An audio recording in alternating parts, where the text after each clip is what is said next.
Didn't do that today. He swings and drives one deep to center field. Back goes McCutchen. He's at the wall. He missed it.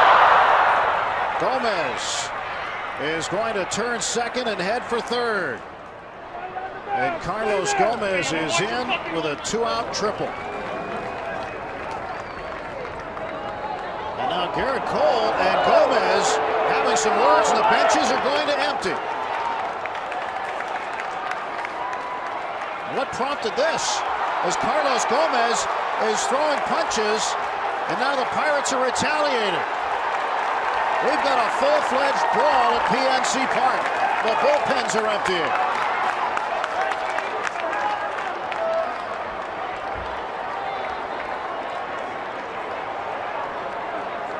Carlos Gomez up in the 2 spot tonight. And he hits that one high and deep left center field, way back and gone. Carlos Gomez standing there watching the baseball. And now Freddie Freeman joins in with Paul Mahalam as they shout at Gomez around the bases. And Brian McCann, Mahalam, and Freddie Freeman very upset with Carlos Gomez. And check out McCann. Check this out. And McCann getting face to face with Gomez. He has not stepped on the plate yet. Now Reed Johnson comes out and lands a right cross to Gomez. And the bench is clearing in Atlanta. Now the bullpens are coming in. And meanwhile, Carlos Gomez still has not stepped on home plate. Nope, Brian McCann did not allow him to get by him. I mean, it kind of got ugly very early. And Gomez didn't have the opportunity to step on home plate. He's going to have to do that at some point. Still trying to restrain Carlos Gomez. Out for Lyle Overbay. Boy, if I'm in the middle infield right now and I'm turning double play on a ground ball, heads up Kevin Franzen. Look at that. Gomez really went after him. Franzen looks at him as they part company, and Ian Desmond is talking to Gomez, and here come the dugouts.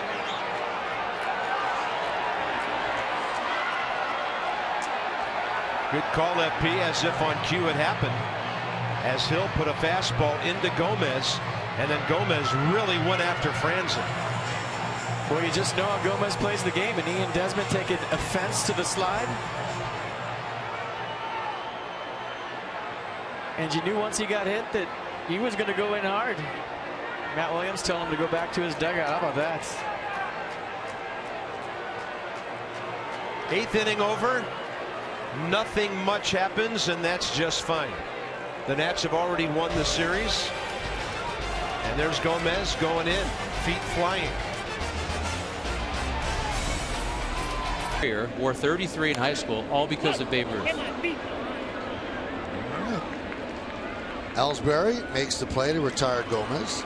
It's interesting you mentioned that, Jack, because my grandson watches that movie 3 times a week. Does he like Babe Ruth? He mentions Babe Ruth, yeah. And the other thing that Bird told me that I found interesting is the Yankee dugout is shouting at Gomez right now, and now Murphy is in Gomez's face too. And right between them is Eric Cooper, and Gomez cuts the mustard, and he's known for that. And the Yankees didn't like how he ran down to first base, so somebody was chirping from the dugout. He chirped back, and Murphy was waiting for him. Well, this is nothing new with Gomez. He's been involved in some squabbles before.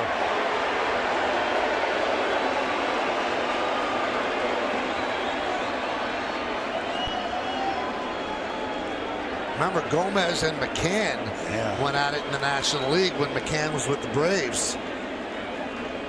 So not too much love lost between those two. And now the umpires are talking it over near home plate to see if there's going to be anybody who's not going to finish this game.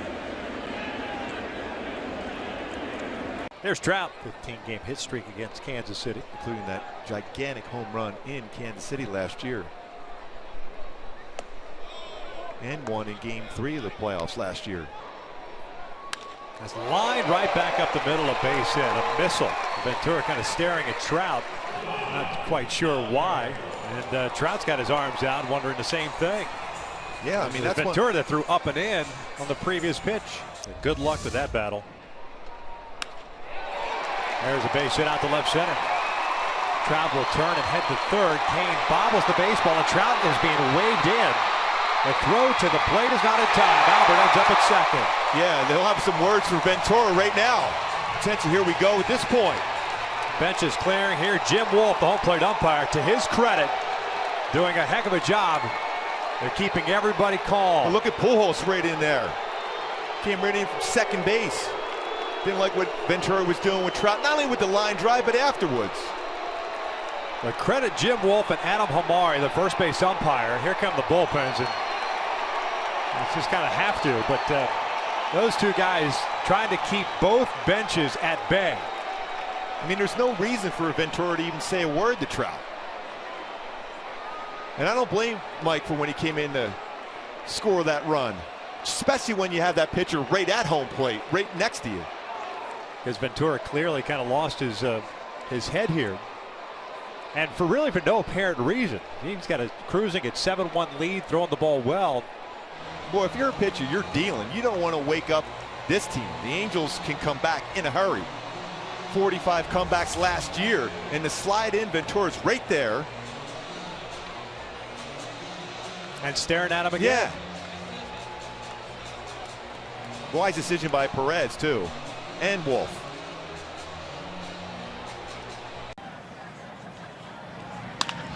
Back to Ventura, who says something to Eaton before throwing over to first. And here we go.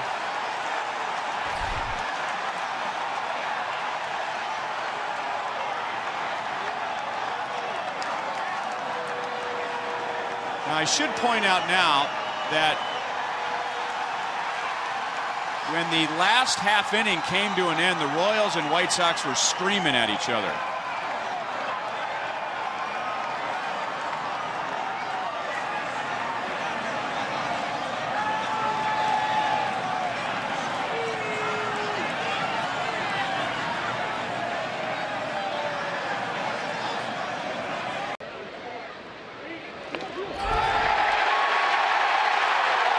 Ventura gets tossed.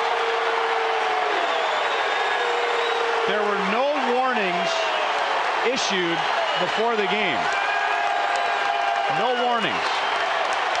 I'm a little surprised that the umpires didn't do the warning after, and the fact that they tossed Ventura right away, I don't know. I disagree with that, but there's a lot of emotions and anger, especially now with a big lead like this. That's the perfect time to pick out a 5. That's what he did. Rex, you're right. This was exactly the right time. If you're going to take care of any business, this game's now, you know, in a 5-0 situation. You don't want the situation to affect the outcome of the game, and this obviously will not make a lot of difference. I don't agree with that ejection.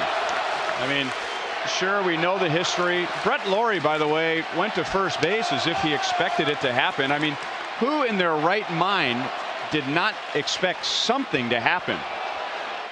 0-2 count. Runner off second base. Jones will go towards third base. Donaldson, who's going to tag him, and gets the out. And Manny Machado didn't like it, and they're having words. Machado slammed the helmet down.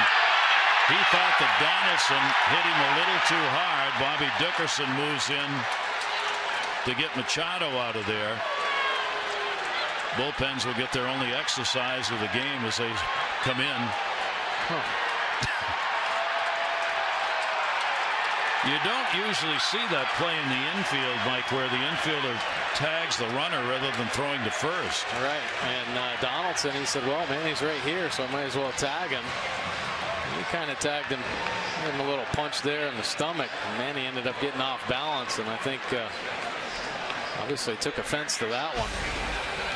Making sure of the tag.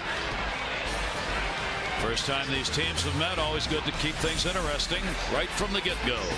2-1. Hayes. Legs brushing Manny Machado back. There goes the bat. You know where that bat was intended to go? To the pitcher. And that's why Norris, that's why the catcher rather jumped out in front, and here they go. Buck Showalter trying to push the A's away. Bullpens are coming. Machado thought he was thrown at, and on that swing, he let that bat go, intending it to go to the mound. It ended up going to third. Yeah, I hope that wasn't intentional. That wouldn't be good. He turned and said to the catcher that it slipped, but it's been a rough series in that regard. That did not look good. No, that was, I mean, I can't read people's minds, but if I'm an umpire, that was intended. Yeah, the ball was kind of by him when he let that bat go. And he looked right out at the mound. They've won the only game this year, 8-2. Machado and a check swing, went around. He's gone. You can't do that, Manny. You just can't do that. Understandably upset, but now the Orioles have lost their third baseman here for the rest of this ball game, slamming a bat down on the called third strike. Side is struck out, 2 by Sale, 1 by Duke. We've completed 8 here at Camden Yards, and the White Sox maintaining the lead. Here's what home plate umpire Toby Basner saw in calling the check swing strike himself, and once you do that, it's all but automatic that you sit.